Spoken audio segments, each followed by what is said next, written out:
Olá, meus amigos, bem-vindos a mais um vídeo no canal Professor Carlos Alexandre Costa. Nós estamos aqui com a obra do meu amigo José Alessandro Neves, o excelente livro Como Surgiu Jesus. Nós estamos lendo, estudando parte do capítulo 10. Especificamente, nós paramos a nossa leitura na página 317 no vídeo anterior. E nós estamos estudando acerca dos aspectos da tradição, da cultura judaica, tanto da cultura literária quanto da cultura teológica, que deram gênese à ideia do Messias. Então a ideia do Messias, como nós falamos no vídeo anterior, ela não surge pronta, ela não nasce um pacotinho pronto. Não.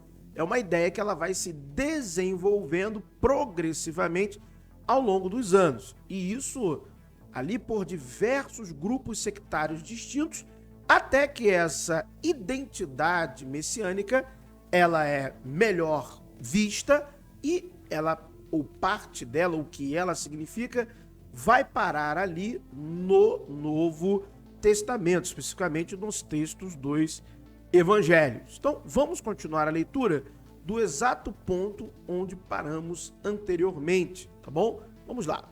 Sumariando, não resta dúvida de que o intérprete da lei, o Messias, retratava a expectativa que de uma personalidade histórica, ainda que sob deduções, acredita-se que esse intérprete tivesse estado em Damasco. Lá no canal Casa dos Essênios, eu falei sobre essa questão de Damasco, o documento de Damasco, a questão da terra de Damasco e falando, fazendo ali um link, de uma tradição, do porquê que este dito Paulo de Tarso, Saulo de Tarso, estava pedindo cartas para perseguir a chamada igreja, assembleia, eclésia, aonde? Em Damasco. Damasco. Não, mas eu não disse que lá eram essênios, tá? Já estou dizendo que é uma coincidência, tá bom? Mas o vídeo tá muito bacana.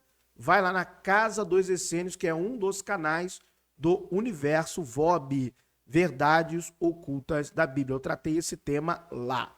A despeito do documento de Damasco, postula-se que tenha sido escrito depois da morte do mestre da justiça, ou seja, antes de Cristo. Sendo ou não uma lenda entreaceita, vimos que o conceito e perspectiva teológicas pairavam sobre vários messias. Isso é verdade. Você tinha o Messias de Davi, Ben Davi, filho de Davi. Você tinha o Messias sofredor, da exegese essênica do livro de Isaías, do capítulo 53, você tinha o Messias de Arão e Israel. Isso é fato. Tá bom? Vamos lá. O que passo a questionar agora é sobre a tríplice figura escatológica do Messias, que aparecem entrelaçadas. Olha só que interessante isso. Que aparecem entrelaçadas às elocuções dos profetas, bem como sustentar a tese de que o Jesus descrito no Novo Testamento é, sobretudo, a expressão projetiva dos escribas essênios, contudo, construído segundo as praxis traditio dos escribas posteriores para atender às diferentes expectativas sobre os Messias. Então, o professor José Alessandro Neves está dizendo o quê? Que aquele Messias, na tese que ele apresenta, que aparece, que surge, que emerge na figura de Jesus no Novo Testamento, que é o Cristo, o Messias, principalmente dois evangelhos, na verdade, ele seria uma projeção daquilo que já se havia estabelecido como as figuras messiânicas nos manuscritos do Mar Morto, ou seja, dos essênios.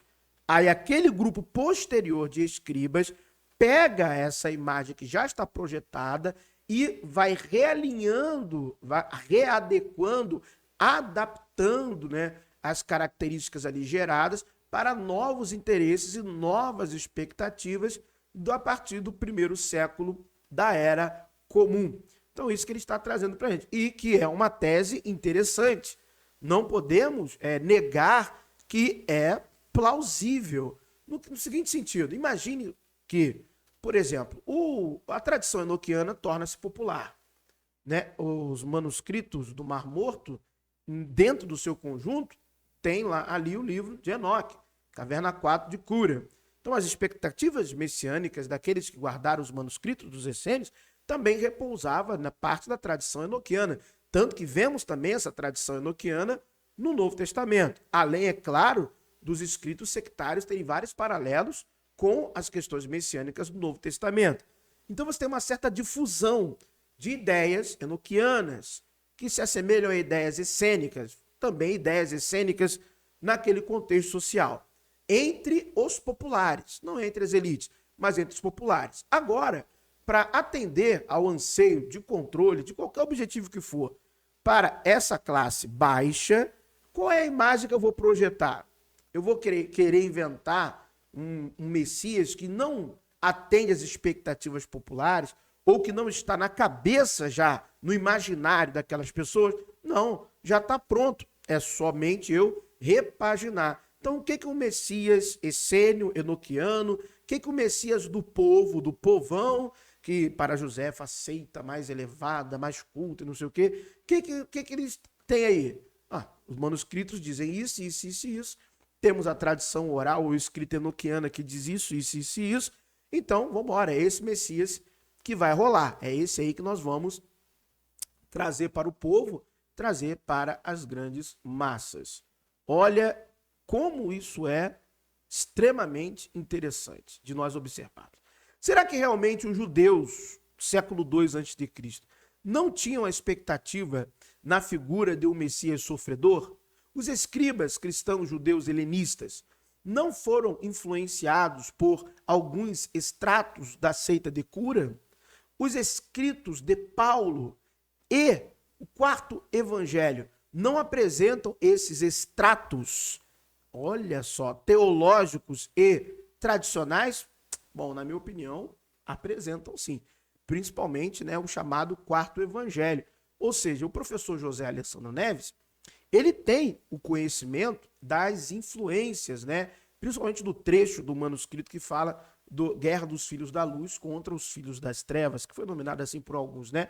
Ou os Filhos da Luz e os Filhos das Trevas, que não somente este trecho, mas outros têm paralelos impressionantes com o Evangelho de João. Então é uma coisa que eu vou falar no VOB, vou fazer uma live lá, né, em relação a essa questão.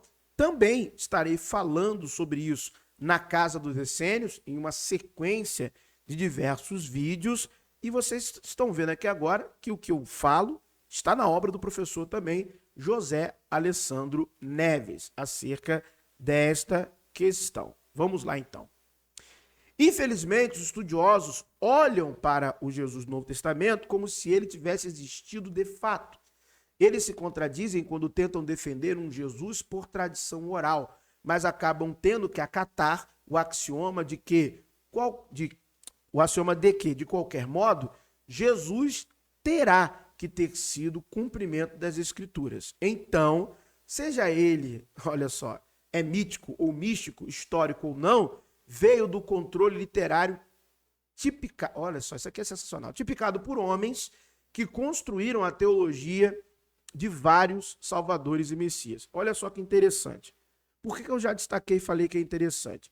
Porque isso é um fato. Por exemplo, o professor doutor André Leonardo Chivitarese, do qual tenho um imenso respeito e estou lendo, né, uma de suas obras, inclusive uma outra estamos estudando aqui também, do professor Carlos Alexandre Costa. Olha que interessante, ele vai falar que, obviamente, as fontes do Jesus histórico dele são os evangelhos. Isso é inegável. Apesar de, às vezes, em algumas entrevistas, ele não ter deixado isso muito claro, mas as fontes são os evangelhos. O Jesus de Nazaré está onde? Nos evangelhos. Tá? De Nazaré, um camponês, nos evangelhos. Então, remove-se, né? O que eles fazem ali? Eles estão removendo camadas que, para eles, são teológicas, são camadas míticas, e ver o que sobra de elemento histórico do que pode se reconstruir a partir da arqueologia e documentos históricos.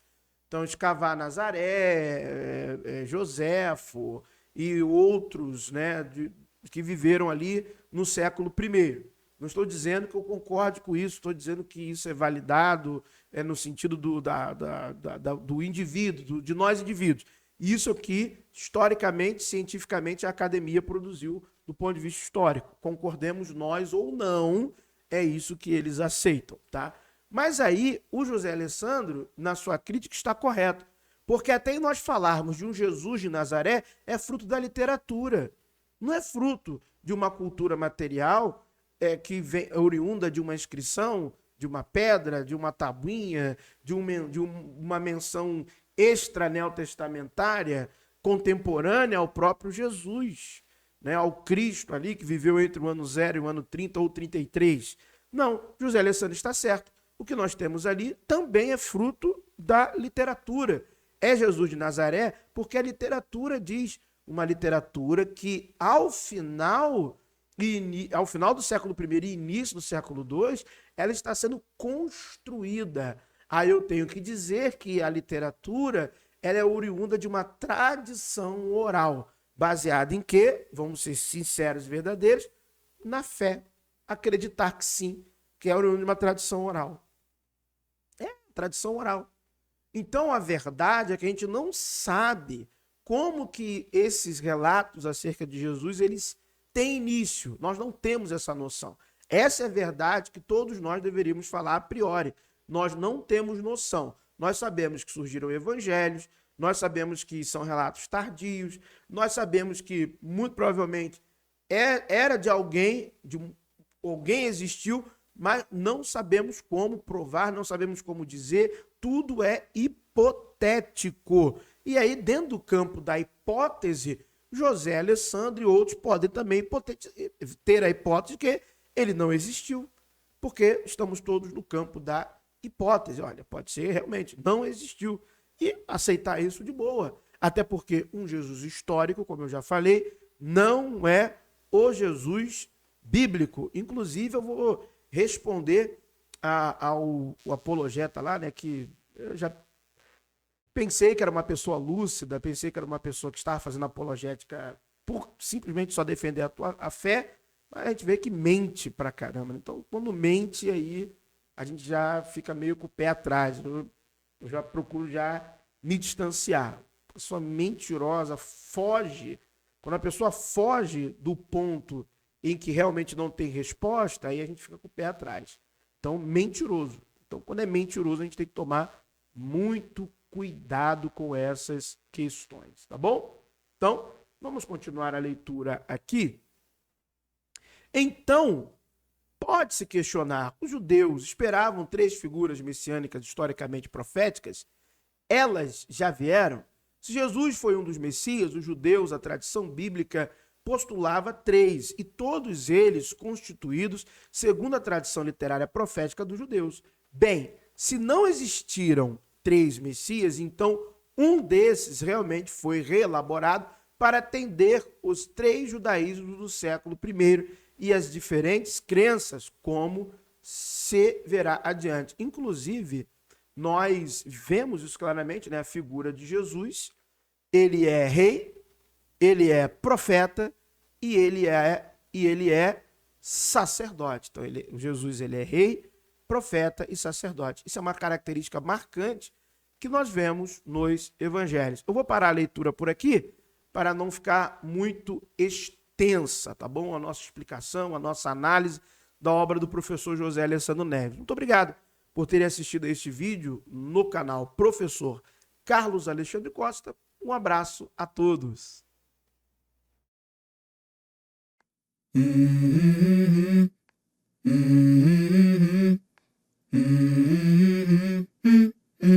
Let's go. I wake up to a little bit of drool on my pillow, feel like it's gonna be a bad day. Yeah, I'm tired of shit, and the coffee ain't hit yet, damn, ain't that great. I don't wanna go to